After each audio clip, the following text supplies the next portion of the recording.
नमस्कार दोस्तों, स्वागत है आपका हमारे चैनल में। दोस्तों, इस वीडियो में हम देखने वाले हैं इतिहास के कुछ महत्वपूर्ण प्रश्न जो बोर्ड के लिए बहुत ही आवश्यक हैं। तो दोस्तों, यहाँ पर हमारा पहला प्रश्न है कि हड़प्पा सभ्यता का कौन सा स्थल सर्वप्रथम खोजा गया था। तो दोस्तों, इसका सही उत्तर है हड़प्पा, क्योंकि दोस्तों यह इस सभ्यता का नाम हड़प्पा सभ्यता इसलिए रखा गया था क्योंकि यहाँ पर सर्वप्रथम हड़प्पा नामक स्थल खोजा गया था। अब दोस्तों, हमारा दूसरा प्रश्न है कि निम्नलिखित में से कौन सी वस्तु हड़प्पा की कब्रों में नहीं मिली है। तो दोस्तों, यहाँ पर अगर हम आभूषणों को देखें तो यहाँ पर हड़प्पा की कब्रों में दोस्तों आभूषण मिले हैं। दोस्तों दूसरी वस्तु है तांबे का दर्पण।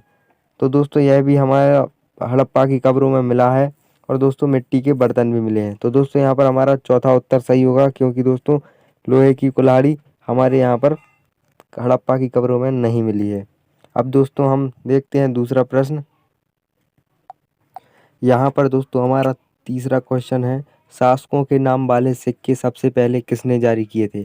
तो दोस्तों, इसका सही आंसर है इंडो ग्रीक्स ने, यानी कि जो हिंद यूनानी थे उन्होंने शासकों के नाम वाले सिक्के पहले जारी किए थे। अब दोस्तों, यहाँ पर हमारा चौथा प्रश्न है कि इंडिका को किसने लिखा। तो जो मेगास्थनीज था, जब वो हमारे भारत में आया था तो उसने अपना यात्रा वृत्तांत लिखा था। तो दोस्तों, उसी का नाम है यहाँ पर इंडिका। तो यहाँ पर हमारा सही उत्तर हो जाएगा मेगास्थनीज। अब दोस्तों, हमारा पांचवा प्रश्न है, मातृवंशता और पितृवंशता के बीच अंतर कीजिए। तो दोस्तों, जो हमारा मातृवंशता है तो उसके अंदर क्या होता है कि जो माता का गोत्र है वह पुत्र के और पुत्रियों के गोत्र को निर्धारित करता है। और दोस्तों, जो पितृवंशता है तो वह पिता का गोत्र पुत्र को और पुत्री के गोत्र को निर्धारित करता है। अब दोस्तों, यहाँ पर हमारा छठवां प्रश्न है, निम्नलिखित छवि को पहचानें और उसका नाम लिखें। तो दोस्तों, ये जो हमें फोटो दिख रही है इस फोटो का नाम लिखना है। तो दोस्तों, इसका सही उत्तर है कैलाशनाथ मंदिर। यह दोस्तों एलोरा में स्थित है, जो कि महाराष्ट्र में है। अब दोस्तों, यहाँ पर हमारा सातवां प्रश्न है, आदि ग्रंथ का संकलन किसने किया। तो दोस्तों, इसका सही उत्तर है गुरु अर्जुन देव ने। यहाँ पर हमारा आठवां प्रश्न है कि करिकल अम्मैयार किसकी भक्त थी। तो दोस्तों, यह शिव भक्त थी, यानी कि दोस्तों यह नैनार की भक्त थी। तो यहाँ पर दोस्तों नैनार जो थे वह शिव के भक्त थे। तो इसका सही उत्तर हो जाएगा शिव। अब दोस्तों, यहाँ पर हमारा नौवां प्रश्न है, विजयनगर की लोकप्रिय परंपराओं में किसे घोड़ों का स्वामी कहा गया है। तो इसका सही उत्तर है दोस्तों चोल शासक। अब दोस्तों, यहाँ पर हमारा 10वां प्रश्न है, वर्तमान में हम्पी कहाँ स्थित है। तो दोस्तों, इसका सही उत्तर हो जाएगा कर्नाटक। अब दोस्तों, यहाँ पर हमारा 11वां प्रश्न है कि यहाँ पर निम्नलिखित युगों में से कौन सा युग्म सही रूप से मेल खाता है। तो दोस्तों, बाबरनामा अबुल फजल ने लिखा, यह हमारा गलत है, क्योंकि दोस्तों जो बाबरनामा था वह दोस्तों हमारा गुलबदन बेगम ने लिखा था। और दोस्तों, जो हुमायूं नामा है वह दोस्तों हुमायूं ने नहीं लिखा है। और दोस्तों, जो अकबरनामा है उसने को दोस्तों अबुल फजल ने लिखा है, तो ये भी गलत हो जाएगा। और दोस्तों, जो बादशाह नामा है वह अब्दुल हमीद लाहौरी ने लिखा है, यह हमारा सही हो जाएगा। तो दोस्तों, हमारा तीसरा उत्तर सही है। अब दोस्तों, हमारा 12वां प्रश्न है कि किताब खाने का शाब्दिक अर्थ क्या है। तो जहाँ पर दोस्तों किताब छापी जाती थी या दोस्तों किताबें रखी जाती थी उसको दोस्तों किताब खाना कहते थे। अब हमारा 13वां प्रश्न है कि पहाड़िया लोग कहाँ रहते थे। तो दोस्तों, इसका सही उत्तर हो जाएगा राजमहल की पहाड़ियों पर।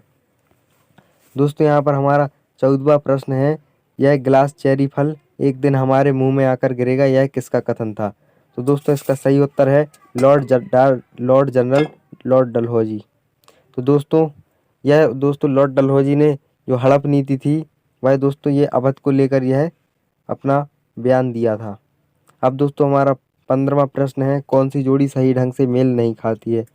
तो दोस्तों, इसका सही उत्तर है चौथा, क्योंकि दोस्तों दमक वर्ग संघ के अध्यक्ष जवाहरलाल नेहरू नहीं थे।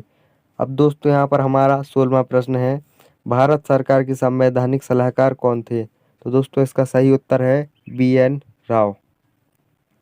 अब दोस्तों, यहाँ पर हमारा 17वां प्रश्न आ जाता है कि निम्नलिखित अंश को ध्यान से पढ़ें और किन्हीं 3 प्रश्नों के उत्तर दें। तो यहाँ पर दोस्तों दिया है, मेसोपोटामिया के लेख दिलमुन, मगान और मेहुला संभवतः हड़प्पाई क्षेत्र के लिए प्रयुक्त शब्द नामक क्षेत्रों से संपर्क की जानकारी मिलती है। यह लेख मेहुला से प्राप्त निम्नलिखित उत्पादों का उल्लेख करते हैं, कार्नेलियन, लाजवर्द मणि, तांबा, सोना, और विविध प्रकार की लकड़ियाँ।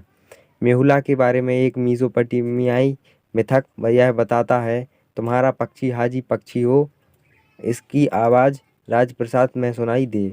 यह पुरातत्वविदों का मानना है कि हाजी पक्षी मोर था। इस लेख के मुख्य जानकारी मिलती है। तो दोस्तों इसका सही उत्तर हो जाएगा दूर देशों से संपर्क के बारे में। अब दोस्तों यहाँ पर हमारा दूसरा प्रश्न है, हड़प्पाई लिपि में मेसोपोटामिया की जानकारी क्यों नहीं मिलती है। तो दोस्तों यहाँ पर हमारा इसलिए जानकारी नहीं मिलती है क्योंकि दोस्तों जो हड़प्पाई लिपि है वह दोस्तों अभी तक भी पढ़ी जा नहीं चुकी है। तो दोस्तों अब यहाँ पर हमारा तीसरा प्रश्न हो जाएगा कि हाजी पक्षी कौन था। तो इसका दोस्तों हमारा पहला उत्तर हो जाएगा कि दोस्तों मोर। अब दोस्तों यहाँ पर चौथा प्रश्न है कि हाजा पक्षी किस देश से संबंधित था, यानी कि दोस्तों किस देश का था। तो इसका दोस्तों हो जाएगा हमारा मेसोपोटामिया। अब यहाँ पर हमारा 18वां प्रश्न है कि शंकर देव के निम्नलिखित अंशों को ध्यान से पढ़ें और नीचे दिए गए किन्हीं 3 प्रश्नों के उत्तर दें। तो दोस्तों यहाँ पर हमारा कुछ लाइन्स दी गई हैं। 15वीं शताब्दी के उत्तरार्ध में असम में शंकर देव वैष्णव धर्म के मुख्य प्रचारक के रूप में उभरे। उनके उपदेशों को भगवती धर्म कहकर संबोधित किया जाता है क्योंकि वे भगवत गीता और भगवत पुराण पर आधारित थे। यह उपदेश सर्वोच्च देवता विष्णु के प्रति पूर्ण समर्पण भाव पर केंद्रित थे।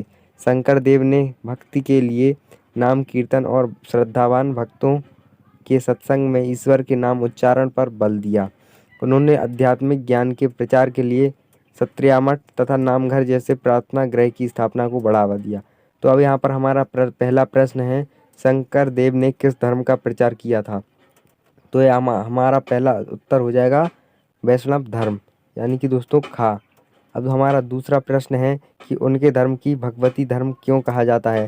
क्योंकि दोस्तों उनका धर्म भगवत धर्म इसलिए कहा जाता है क्योंकि उनका भक्त धर्म था दोस्तों जो वो भगवत गीता और भागवत पुराण पर आधारित था। तो इसका हमारा उत्तर हो जाएगा तीसरा। अब दोस्तों यहाँ पर हमारा तीसरा प्रश्न है, शंकर देव ने किस तरह के प्रार्थना गृह की स्थापना को बढ़ावा दिया। तो यहाँ पर दोस्तों हमारे जिस लाइन्स में दिया गया है सत्रिया मठ और नामघर। तो यहाँ पर हमारा उत्तर हो जाएगा दोस्तों खा। अब दोस्तों यहाँ पर हमारा चौथा प्रश्न है, शंकर देव किस तरह की भक्ति पर बल देते थे। तो दोस्तों यहाँ पर हमारा उत्तर तीसरा सही हो जाएगा, कीर्तन और श्रद्धावान भक्तों के सत्संग को वह बढ़ावा देते थे। अब दोस्तों यहाँ पर हमारा नेक्स्ट प्रश्न है कि 19 प्रश्न कि यहाँ पर दोस्तों चित्र देखकर बताना है कि ये 3 प्रश्न को। तो दोस्तों पहला प्रश्न क्या है, चित्र में क्या दिखाया गया है। तो दोस्तों यह हमारे पहले उसमें सैनिक दिखाए गए हैं। अब दोस्तों हमारा दूसरा प्रश्न है, बंगाल की सेना की नर्सरी किसे कहा जाता था। दोस्तों इसका सही आंसर है अवध। अब दोस्तों यहाँ पर हमारा तीसरा प्रश्न है, किस वर्ष में सिपाहियों ने अंग्रेजों के विरुद्ध विद्रोह किया। तो इसका दोस्तों सही उत्तर हो जाएगा 1857।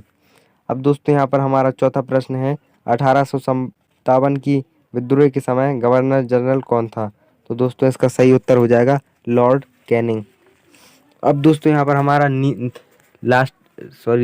यहाँ पर हमारा नेक्स्ट क्वेश्चन है, मगध के उदय के लिए जिम्मेदार कारकों पर चर्चा करें। तो दोस्तों इसका उत्तर हमने अपने चैनल पर बता दिया गया है। तो दोस्तों यहाँ पर अगर आपको विस्तृत आंसर चाहिए तो आप उससे देख लीजिए, यहाँ पर मैं आपको शॉर्ट में बता देता हूँ। तो इसकी दोस्तों कुछ पॉइंट्स हैं। तो पहला पॉइंट दोस्तों यह था कि वहाँ के जो शासक थे वह दोस्तों यहाँ पर अपने राज्य को बढ़ाना चाहते थे।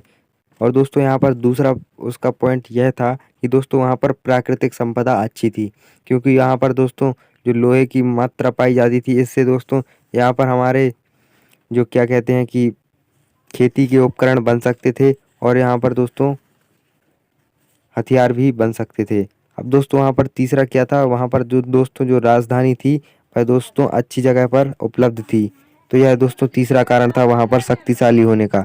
अब दोस्तों चौथा उसका यह था पॉइंट कि वहाँ पर दोस्तों जो सैनिक शक्ति थी वह दोस्तों अच्छी थी, क्योंकि वहाँ पर दोस्तों जो जंगलों से हाथी और घोड़े प्राप्त हो जाते थे। और पांचवा दोस्तों यह था कि वहाँ पर गंगा के आसपास होने के कारण वहाँ पर उपजाऊ भूमि थी। अब दोस्तों यहाँ पर हम नेक्स्ट क्वेश्चन पर देखते हैं कि आपके विचारों में महानवमी डिब्बा से जुड़े धार्मिक अनुष्ठानों का क्या महत्व था।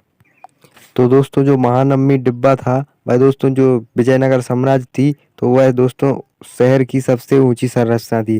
दोस्तों जो उसका बेस का था, तो जो उसका दोस्तों बेस का एरिया था वो 11,000 स्क्वायर फीट था। और दोस्तों यह एक मंच टाइप का था, यानी कि दोस्तों स्टेज टाइप का था। और दोस्तों जो यह मतलब संरचना थी, तो इस पे दोस्तों जो हिंदू धर्म का वह दशहरा होता था, वह 10 दिनों तक यह त्यौहार मनाया जाता था। और दोस्तों जो दुर्गा पूजा होती थी और नवरात्रि होती थी और महानवमी होती थी, यह दोस्तों यहाँ पर सेलिब्रेट किया जाता था। और दोस्तों यहाँ पर जो राजा होते थे, वह दोस्तों अपनी प्रजा के साथ यहाँ पर इन अनुष्ठानों में भाग लेते थे। तो दोस्तों इसी को आप एक्सप्लेन कर देंगे। अब दोस्तों यहाँ पर हमारा 22वां प्रश्न है कि जमींदार राजस्व राशि के भुगतान में चूक क्यों करते थे। तो दोस्तों इसका उत्तर यह है कि दोस्तों जो पहला पॉइंट यह था कि राजस्व की दोस्तों जो मांग थी वह बहुत अधिक थी, यानी कि दोस्तों जो टैक्स था वह बहुत ज़्यादा था। और दोस्तों दूसरा पॉइंट यह था कि उस समय दोस्तों कृषि उत्पादन में कमी आई थी, यानी कि दोस्तों फसल वगैरह बहुत ही कम निकलती थी। और दोस्तों यह तीसरा पॉइंट यह था कि दोस्तों जो राजस्व था, यानी कि दोस्तों जो टैक्स था, वह दोस्तों यहाँ पर मतलब स्थिर नहीं था, यानी कि दोस्तों कभी वह टैक्स ज़्यादा हो जाता और कहीं दोस्तों बहुत ही कम हो जाता था। और दोस्तों इसको देना भी बहुत ज़्यादा ज़रूरी था। अब दोस्तों उसका चौथा पॉइंट यह था कि दोस्तों स्थायी बंदोबस्त ने ज़मींदारों की जो राजस्व वसूली की और ज़मींदारों की ताकत कम कर दी थी, इसलिए दोस्तों ये टैक्स नहीं चुका पाते थे। अब दोस्तों यहाँ पर हमारा नेक्स्ट प्रश्न है कि महात्मा गांधी यह क्यों सोचते थे कि हिंदी को राष्ट्रभाषा होनी चाहिए। तो यह है कि दोस्तों जो महात्मा गांधी का मानना था कि हिंदुस्तानी जो दोस्तों भाषा है, जो उसमें हिंदी के साथ साथ दोस्तों जो उर्दू है वह भी शामिल थी। तो यह दोस्तों दो भाषाओं के मिलकर दोस्तों जो हिंदुस्तानी भाषा बनती है। और दोस्तों दूसरा पॉइंट यह था कि वह हिंदू और मुसलमान दोनों के द्वारा प्रयोग में लाई जाती थी। और दोस्तों दोनों की संख्या अन्य सभी भाषाओं की तुलना में दोस्तों अधिक बोली जाने वाली थी। तो यह दोस्तों हिंदू और मुसलमानों के साथ साथ उत्तर और दक्षिण में भी ज़्यादा प्रयोग में लाई जाती थी दोस्तों, इसलिए दोस्तों इसका तीसरा पॉइंट यह था कि दोस्तों जो गांधी जी जानते थे कि हिंदी और उर्दू में संस्कृत के साथ साथ अरबी और फारसी के शब्द भी मध्यकाल से प्रयोग हो रहे हैं। जब ऐसा है तो दोस्तों हिंदुस्तानी भाषा सभी लोगों के लिए समझने में सहज है। चौथा पॉइंट दोस्तों यह था कि गांधी जी हिंदुस्तानी भाषा को देश के हिंदू और मुसलमानों में सद्भावना और प्रेम बढ़ाने वाली भाषा मानते थे। और उनका ये कहना यह था कि इससे दोस्तों दोनों संप्रदाय थे जो तो उनके लोगों के बीच परस्पर मेल मिलाव और प्रेम और सद्भावना का आदान प्रदान होगा, और यही भाषा देश की एकता में मजबूती बनाएगी। और दोस्तों इसका पांचवा पॉइंट यह था कि दोस्तों महात्मा गांधी का कहना था जो लोग हिंदी को हिंदुओं की और उर्दू को केवल मुसलमानों की भाषा बनाकर भाषा के क्षेत्र पर धार्मिकता और सांप्रदायिकता का घृणित खेल खेलना चाहते हैं, वे वस्तुतः संकीर्ण मनोवृत्ति के हैं। तो इसका दोस्तों उत्तर हो गया। अब दोस्तों यहाँ पर हमारा नेक्स्ट प्रश्न है कि शैववाद और वैष्णववाद के उदय से जुड़ी मूर्तिकला और वास्तुकला में विकास पर चर्चा करें। तो इसका उत्तर दोस्तों यह है कि दोस्तों जो वैष्णववाद का मत है, तो जिसमें दोस्तों भगवान विष्णु की पूजा की जाती है, उसमें दोस्तों यह बताया गया कि विष्णुवाद के अनुयायी विष्णु को सर्वोच्च मानते हैं और तथा उनको हरि के नाम से पुकारते हैं। तो उनकी जो बड़ी श्रद्धा से पूजा करते हैं। तो ऐसा माना जाता है कि विष्णु के विभिन्न विभिन्न समय पर विभिन्न विभिन्न रूपों में इस धरती पर अवतार लिए हैं। यह अवतार कभी मानव तो कभी पशु के रूप में प्रकट हुए हैं। यहाँ पर दोस्तों हिंदू संस्कृति में भगवान विष्णु के दोस्तों 10 अवतार बताए गए हैं। पहला है दोस्तों यहाँ पर मत्स्य अवतार, दूसरा है दोस्तों कूर्म अवतार, तीसरा है दोस्तों वराह अवतार, चौथा है दोस्तों नरसिंह अवतार, पांचवा है बावन अवतार और छठवां है दोस्तों परशुराम अवतार, सातवां है उनका राम अवतार और आठवां है कृष्ण अवतार, नौवां है दोस्तों बुद्ध अवतार और 10वां है कल्कि अवतार। दोस्तों ये विष्णु की भक्ति से संपूर्ण मानव जाति को सुख प्राप्त होता है और विष्णु के कई अवतारों को मूर्तियों के रूप में दिखाया गया है। दूसरे देवताओं की भी मूर्तियां बनाई गई हैं। शिव को उनके प्रतीक लिंग के रूप में बनाया जाता था और लेकिन कई बार उन्हें मनुष्य के रूप में भी दिखाया गया है। तो दोस्तों जो शैववाद है तो उसमें दोस्तों शिव और पार्वती की पूजा की जाती है। तो दोस्तों जो शैववाद था वह दोस्तों सैंधव सभ्यता के आरंभ में आ गया था, क्योंकि वहाँ पर दोस्तों एक शिव की जो मूर्ति प्राप्त हुई थी।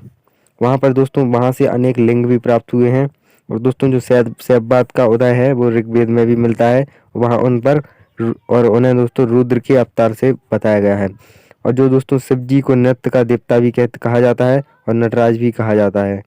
और शैव मत के अनुसार दोस्तों जो शिव और पार्वती को महादेव और महादेवी भी कहते हैं। पार्वती और पार्वती को दोस्तों जो सुंदरता और नम्रता की देवी भी कहा गया है और उनकी तुलना दोस्तों दुर्गा और काली के रूप में भी की जाती है। दोस्तों कुछ शिव भक्त शिव के प्रतीक लोहे के त्रिशूल हाथ में उठाए रखते हैं और अन्य शिव भक्त शिव जी की मूर्ति लिंग के रूप में भी पूजा करते हैं। उत्तरी भारत में शिव जी की कई अन्य रूपों में भी पूजा की जाती है, जैसे कि दोस्तों रुद्र, नारी रुद्र, नंदीश, हर, नरेंद्र, महाकाल, भैरव आदि। और आरंभिक शैववाद में पशुपति संप्रदाय कहा जाता है, अर्थात उन्हें पशुओं का देवता भी माना जाता है। तो शिव को बाद में दोस्तों स्वामी या पति नाम के भी जाना जाता था। इन्हें जीवों की मुक्ति प्रदाता भी समझा जाता था। तो अब दोस्तों यहाँ पर हमारा नेक्स्ट क्वेश्चन है कि दोस्तों मुगल साम्राज्य में शाही की राजघराने में महिलाओं की भूमिका। तो दोस्तों यह मैं अपने अगले वीडियो में बता चुका हूँ। तो दोस्तों आप हमारे चैनल पर ये वीडियो चेक कर सकते हैं। अब दोस्तों 26वां प्रश्न है कि गांधी जी ने राष्ट्रीय आंदोलन को जन आंदोलन में कैसे बदला। तो दोस्तों इसका उत्तर यह है कि दोस्तों जो है गांधी जी थी वह मतलब दोस्तों जो लोगों से जुड़े हुए आंदोलन होते थे उन्हीं को करते थे, जैसे कि दोस्तों नमक आंदोलन, यानी कि दोस्तों जो सबने अवज्ञा आंदोलन था तो वह दोस्तों नमक सभी के लिए दोस्तों उपयोगी वस्तु है, तो उसी के लिए दोस्तों यह उन्होंने आंदोलन किया। तो यहाँ पर सारे लोग उनसे मिलकर जुड़े। और दोस्तों जैसे कि वह उन्होंने चंपारण आंदोलन किया तो वह भी दोस्तों लोगों से जुड़ा था। तो पहला दोस्तों पॉइंट यह हो गया कि यह जितने भी आंदोलन दोस्तों करते थे ज़्यादातर उनमें से लोगों के लिए होते थे, यानी कि दोस्तों ये लोगों के लिए आंदोलन होते थे, इसलिए लोग इनकी सहायता प्रदान करते थे। और दोस्तों यह जिन भी मतलब आंदोलनों में भाग लेते थे वहाँ से लोग जुड़ते जाते थे और यह एक मतलब दोस्तों बड़ा आंदोलन बन जाता था। अब दोस्तों यहाँ पर हम नेक्स्ट क्वेश्चन की ओर बढ़ते हैं। यहाँ पर हमारा है 27वां प्रश्न। निम्नलिखित अंश को ध्यान से पढ़ें और प्रश्नों के उत्तर दें। महाभारत में उल्लेख मिलता है कि जब कौरवों और पांडवों के बीच युद्ध असंभावी हो गया था तो गांधारी ने अपने ज्येष्ठ पुत्र दुर्योधन से युद्ध न करने की विनती की। शांति की संधि करके तुम अपने पिता मेरा तथा अपने शुभेच्छुकों का सम्मान करोगे। विवेकी पुरुष जो अपनी इंद्रियों पर नियंत्रण रखता है वह अपने राज्य की रखवाली करता है। लालच और क्रोध आदमी को लाभ से दूर खदेड़ कर ले जाता है और इन दोनों की शत्रुओं को पराजित कर राजा समस्त पृथ्वी को जीत सकता है। हे पुत्र, तुम विवेकी और वीर पांडवों के साथ सानंद इस पृथ्वी का भोग करोगे। युद्ध में कुछ भी शुभ नहीं होता, ना धर्म और ना ही अर्थ की प्राप्ति होती है और ना ही प्रसन्नता की युद्ध में अंत में सफलता मिले यह भी जरूरी नहीं है। अपने मन को युद्ध में लिप्त मत करो। दुर्योधन की मां की सलाह नहीं मानी और वह युद्ध लड़ा और हारा गया। तो दोस्तों पहला प्रश्न यह है कि दुर्योधन को सलाह किसने दी थी। तो इसका उत्तर है दोस्तों उनकी माता गांधारी ने यह सलाह उनको दी थी। दूसरा प्रश्न यह है कि दोस्तों कौन से दो शत्रुओं को राजा पृथ्वी के समस्त शत्रुओं को जीत सकता है। इसका उत्तर दोस्तों है कि लालच और क्रोध को पराजित करके राजा पृथ्वी के समस्त शत्रुओं को जीत सकता है। अब दोस्तों यहाँ पर तीसरा प्रश्न है गांधारी ने दुर्योधन को क्या सलाह दी। तो दोस्तों जो गांधारी थी उन्होंने दुर्योधन को यह सलाह दी थी कि वह युद्ध ना करे और वह उनके साथ मिलकर इस पृथ्वी का भोग करे। अब